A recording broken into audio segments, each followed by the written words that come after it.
നല്ല ടേസ്റ്റി ആയിട്ടുള്ള ഹെൽത്തി ആയിട്ടുള്ള ഒരു ഡ്രിങ്ക് കണ്ടാലോ? ഇതെങ്ങനെയാ ഉണ്ടാക്കുന്നത് നോക്കാം. ആദ്യം തന്നെ ഒരു മിക്സിയുടെ ജാറിൽ 2 റോബസ്റ്റ പഴം വേണം. റോബസ്റ്റ പഴം ഞാനിവിടെ എടുക്കുന്നന്നേ ഉള്ളൂ. നിങ്ങൾക്ക് ചെറുപഴം വേണേ യൂസ് ചെയ്യാം. അല്ലെങ്കിൽ നേന്ത്രപ്പഴം ഉപയോഗിക്കാം. അതിന് ശേഷം പാലൊഴിക്കുക. പിന്നെ 2 ഡേറ്റ്സ് ഞാൻ ഇടുന്നുണ്ട്. പിന്നെ കുറച്ച് കാഷ്യൂ നട്ട് ഇടുന്നുണ്ട്. അതിനുശേഷം കുറച്ച് ബദാം ഇടുന്നുണ്ട്. പിന്നെ കുറച്ച് കപ്പലണ്ടിയും കൂടെ ഉണ്ട് കേട്ടോ.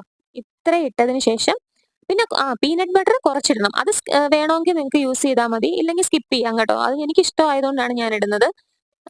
വെയിറ്റ് ഗെയിൻ ഒക്കെ ആഗ്രഹിക്കുന്നവരാണെങ്കിൽ പീനട്ട് ബട്ടറും കൂടി ഇടുന്നത് നല്ലതാണ്.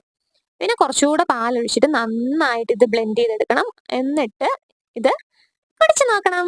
അത് നല്ല ടേസ്റ്റ് ആണ് കേട്ടോ. ഞാൻ ചുമ്മാ പറയുന്നതല്ല. നമ്മളിവിടെ പഞ്ചസാരയൊന്നും ഉപയോഗിക്കാത്തതുകൊണ്ട് തന്നെ നല്ലൊരു ഹെൽത്തി ഡ്രിങ്ക് ആണ്. അതിന്റെ ആ നട്ട്സിന്റെയും ഡേറ്റ്സിന്റെയും ഒക്കെ മധുരം തന്നെ മതി. പിന്നെ പഴത്തിന്റെ മധുരം ഉണ്ടല്ലോ. ഇത് ഹെയറിനും സ്കിന്നിനും ഒക്കെ അടിപൊളിയായിട്ടുള്ള ഒരു ഡ്രിങ്ക് ആണ് കേട്ടോ.